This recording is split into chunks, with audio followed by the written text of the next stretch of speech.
Assalamualaikum, selamat pagi, selamat berjumpa kepada guru-guru pendidikan anak usia dini. Ya, Eh, kenalkan saya Tono Rahmat dan saya kali ini akan memberikan materi kepada Bapak Ibu guru yang mengajar di pendidikan anak usia dini. Ya, dan kita tahu bahwa tidak tidak semua guru-guru di Nusantara ini atau di Indonesia ini yang eh, belajar dengan menggunakan YouTube, channel YouTube untuk memahami tentang notasi musik, ya. Dan notasi musik memang tidak diperuntukkan untuk siswa-siswa atau murid-murid di pendidikan anak usia dini. Jadi video ini hanya diperuntukkan bagi Bapak dan Ibu guru yang mengajar di pendidikan anak usia dini. Ya, jadi bukan untuk diberikan kepada murid-muridnya. Mengapa? Karena pada masa anak usia dini ini biasanya mereka belum perlu untuk memahami notasi musik, ya.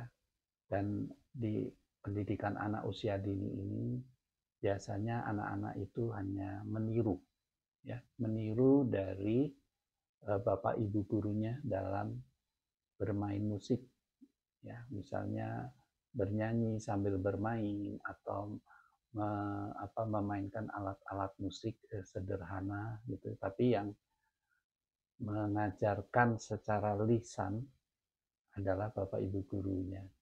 Nah, sementara bapak ibu guru ini perlu memiliki kemampuan atau pemahaman tentang notasi musik. Dan notasi musik yang berlaku di internasional ada dua. Ya. Yang pertama adalah notasi balok dan yang kedua adalah notasi angka.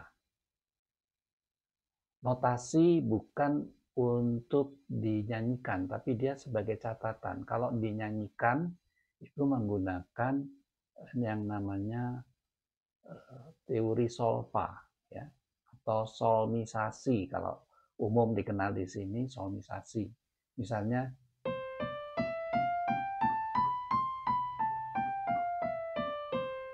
maka nada-nada yang saya bunyikan itu saya nyanyikan dengan do, re, mi, fa, sol, la, si, do, do, si, la, sol, fa, mi, re, do. Nah, do, re, mi, fa, sol, la, si, do itu adalah mensolmisasikan nada-nada yang kita dengar. Tetapi kalau di catatannya atau disebut notasinya itu ada dua jenis, ada notasi angka dan notasi balok, ya. Nah, notasi angka sesungguhnya bukan untuk kebutuhan permainan alat musik seperti untuk melodika, ya, atau untuk recorder. Kalau di sekolah dasar itu biasanya dikenal adanya nama alat musik melodika, ya, atau recorder, ya. Recorder ini dalam bahasa lain atau dalam istilah lain disebut block flute, ya. Nah, juga untuk alat-alat musik yang lain seperti gitar misalnya, itu tidak menggunakan notasi angka, ya. Gitar, melodika atau recorder tidak menggunakan notasi musik angka, ya, tidak menggunakan notasi musik angka. Karena notasi musik angka sejarahnya adalah untuk bernyanyi, untuk vokal. Misalnya angka 1 di dalam notasi angka itu disebut do. Angka 2 disebut re, angka 3 disebut mi, angka 4 disebut fa, angka 5 disebut sol atau dinyanyikan sol gitu ya. Kemudian angka 6 la, angka 7 si, dan angka 1 pakai titik di atas itu do yang lebih tinggi. Ya, misalnya kalau ini do yang biasa tidak menggunakan tanda titik, maka nah ini ketemu lagi do yang berikutnya adalah menggunakan angka 1 pakai tanda titik di atas angkanya. Nah, itu biasanya notasi angka ini bukan biasanya ya, memang awal sejarahnya diperuntukkan untuk vokal atau untuk bernyanyi, bukan untuk notasi alat musik. Ya, bukan untuk notasi alat musik. Nanti saya akan jelaskan dalam video berikutnya mengapa demikian gitu ya. Baik, sekarang kita akan mulai dengan memahami notasi balok ya. Memahami notasi balok. Kita awali dengan mengenal para nada.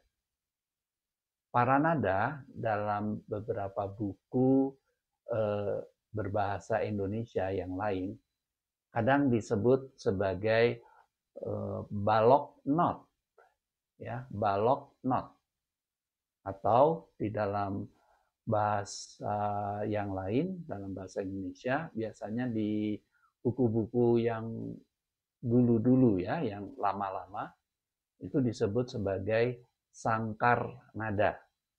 Jadi para nada, balok not atau sangkar nada itu sama saja, yakni garis horizontal yang jumlahnya ada 5, disusun dari bawah ke atas. Kita bisa perhatikan pada gambar tentang para nada ya. Di gambar ini ada 5 garis horizontal yang ditarik secara horizontal. Kemudian di antara garis-garisnya kita lihat di dalam gambar ada yang jarak ya, ada ruang. Nah, ruang atau jarak itu disebut sebagai spasi ya, disebut sebagai spasi. Nah, spasi di dalam para nada atau balok not atau sangkar nada ada 4 spasi. Makanya para nada itu memiliki 5 garis dan 4 spasi. Ya. Para nada disebut juga sangkar nada atau disebut juga sebagai balok not. Perhatikan pada gambar. Lalu bagaimana kalau kita ingin melatih tanpa menulis ya, tanpa menuliskan para nada? Kita bisa menggunakan jari-jari tangan kita. Dari jari tangan kita yang terdiri dari kelingking, jari manis, jari tengah, jari telunjuk, dan jempol, ini dianggap sebagai garis para nada. Sementara spasinya adalah sela-sela di antara jari. Misalnya antara kelingking dengan jari manis kita katakan ini spasi. Ya, antara jari manis dengan jari tengah ini kita katakan spasi. Antara jari tengah dengan telunjuk kita katakan juga spasi. Antara telunjuk dengan jempol kita katakan juga sebagai spasi. Jadi kalau saya menggunakan ini, jari tangan saya, dengan cara demikian, ini adalah seolah-olah kita memahaminya sebagai para nada. Ya. Ini untuk belajar saja, untuk kita melatih, ya, melatih kenal dengan para nada. Nah, garis paling bawah itu disebut garis pertama. Ya, kalau di jari saya itu kelingking, ya, kelingking. Kemudian spasi pertama Spasi pertama antara kelingking dengan jari manis. Jari manis ini kita anggap sebagai garis kedua. Kemudian di atas jari manis, yaitu antara jari manis dengan jari tengah, kita sebut sebagai spasi kedua. Kemudian jari tengah kita anggap sebagai garis ketiga. Berikutnya antara jari tengah dengan telunjuk, ini ada jarak. Ini bisa kita sebut atau kita anggap sebagai spasi ketiga. Kemudian telunjuk ini kita anggap sebagai garis keempat. Dan berikutnya antara telunjuk dengan jempol, ini kita anggap sebagai spasi keempat. Dan jempol adalah garis kelima. Kita coba latih ya. Kalau ini adalah garis, ya ini adalah garis pertama. Kalau ini yang saya tunjuk ya adalah garis, ya kita anggap ini adalah garis ketiga. Ya. Kemudian saya tunjuk ini garis keberapa? Ya, ini adalah garis kelima. Ya, ini adalah garis kelima. Jadi kalau diurut, garis satu ini paling bawah, garis kedua di atasnya, garis ketiga di atasnya lagi, garis keempat di atasnya, dan paling atas adalah garis kelima. Seperti pada gambar. Ya. Para nada demikian cara penyebutannya. Jadi garis pertama ada di paling bawah. Di atasnya ada garis kedua, atasnya lagi ada garis ketiga, di atasnya lagi adalah garis keempat, dan di atasnya lagi adalah garis kelima. Kemudian di antara garis-garis itu kita sebut spasi. Di antara garis pertama dengan garis kedua kita sebut spasi pertama. Ya. Di antara garis kedua dengan garis ketiga kita sebut spasi kedua. Di antara garis ketiga dengan garis keempat, kita sebut spasi ketiga. Dan di antara garis keempat dengan garis kelima, kita sebut sebagai spasi keempat. Ya. Jadi sebetulnya mudah ya, kalau kita mau memahami para nada. Bisa kita andaikan dengan tangan kita yang memiliki jari kelingking, jari manis, jari tengah, jari telunjuk, dan jempol. Ini untuk pengandaian, ya, seolah-olah ini adalah para nada, ya, seolah-olah adalah para nada. Ini bisa dilatih sambil rebahan, ya, sambil iseng-iseng menunggu, gitu ya, menunggu antrian misalnya. Kita bisa main-main sendiri gitu ya, bermain-main sendiri. Garis 1, garis 2, garis 3, garis 4, garis 5, spasi 1, spasi 2, spasi 3, spasi 4. Atau bisa kita belajar berpasangan dengan teman. Ya, kita bermain kuis gitu ya. Teman kita suruh menebak, ini garis berapa? Ini garis berapa? Gitu ya. Ini garis berapa? Oh, ini garis 1. Ini garis berapa? Oh, ini garis 4. Ini spasi kedua. Ini spasi keempat. Ini adalah garis kedua. Begitu ya. Jadi bisa bermain tebak-tebakan dengan teman. Ini tahap awal untuk kita memahami notasi balok atau balok not, ya, atau sangkar nada, ya. Para nada, kemudian istilah lain dari para nada adalah balok not, dan istilah lainnya adalah sangkar nada. Ini adalah langkah awal sekali untuk kita memahami notasi balok, yaitu para nada. Nah, dari para nada itulah maka kita bisa nanti letakkan not-notnya. Ya, not-notnya nanti kita bisa letakkan. Sekarang kalau saya katakan ini adalah not yang ada di garis pertama, maka ini not garis pertama, yang ini berarti ada not di atas garis pertama. Di manakah itu? Nah, itu nanti akan kita pelajari ya. Jadi, kalau notnya bunyinya ini di garis pertama, maka yang ini adalah not yang ada di atas garis pertama. Di manakah letaknya? Nanti kita akan pelajari. Kenapa demikian? Kita bisa memahaminya begini.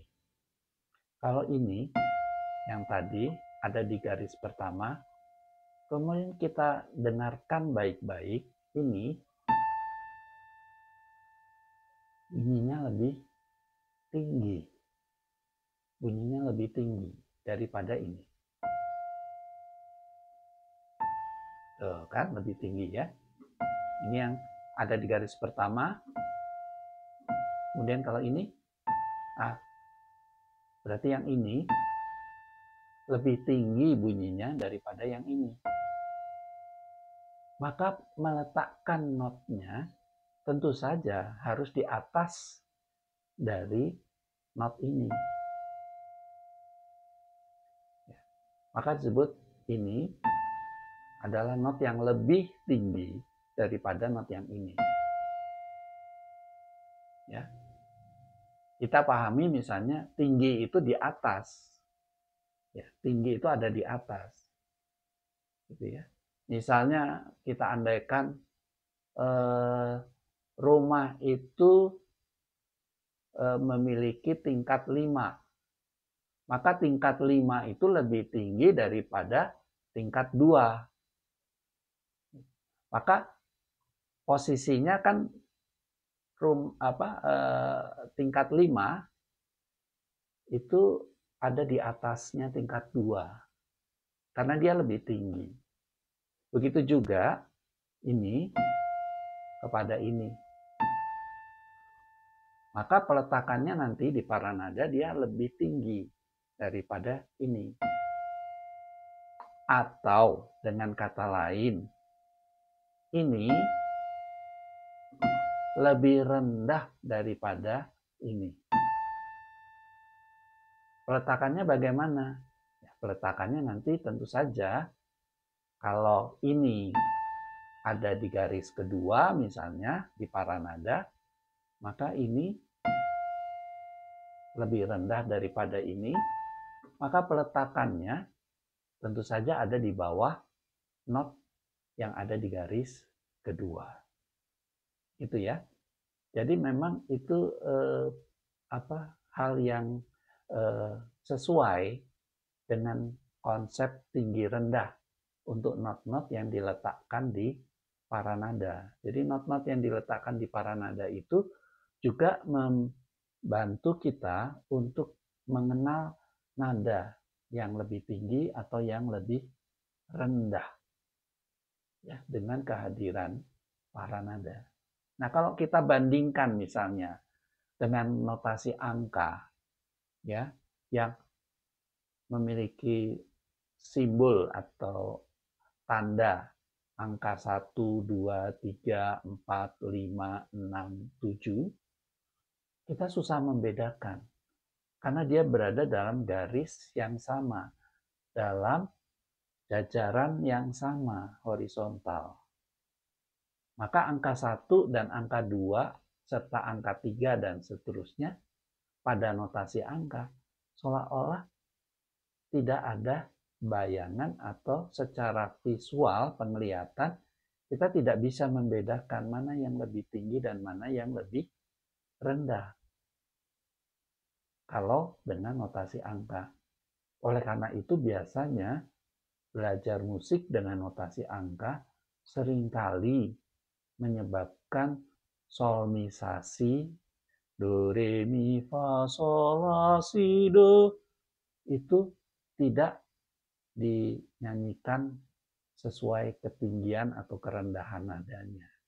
Do, re, mi, fa, sol, la, si, do. Ya, jadinya kacau. Karena kalau kita membaca dengan notasi angka, memang akan sulit membayangkan tinggi dan rendahnya.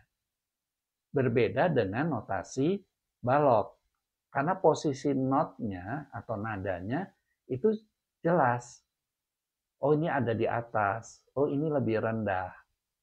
Oh, ini lebih tinggi. Itu kelebihan dari notasi balok ketika kita memahami pertama kali tentang fungsi dari para nada. Ya, fungsi dari para nada. Oke, jadi sekali lagi kita bisa memahami notasi musik, dalam hal ini adalah notasi balok, mulai dari para nada. Ya, Bapak Ibu.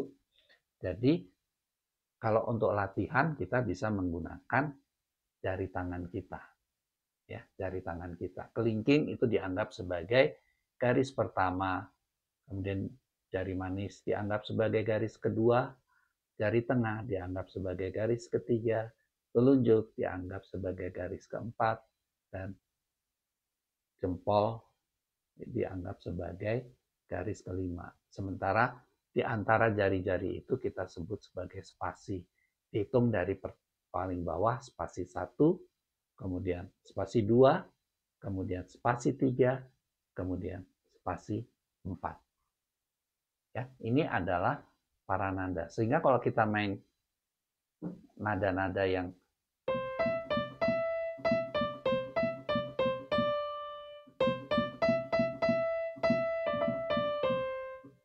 kita tahu, oh itu sebetulnya nanti di para nada, nada-nada tersebut sebagai not yang diletakkannya tidak sama. Posisinya berbeda-beda. Ada yang lebih tinggi, ada yang lebih rendah, ada yang di antara tinggi dan rendah. Ya. Baik, video kali ini saya akhiri. Nanti kita lanjut kepada video berikutnya. Dan jangan lupa selalu berlatih untuk mengenal para nada seperti yang tadi saya sampaikan. Kita bertemu lagi pada video berikutnya. Salam.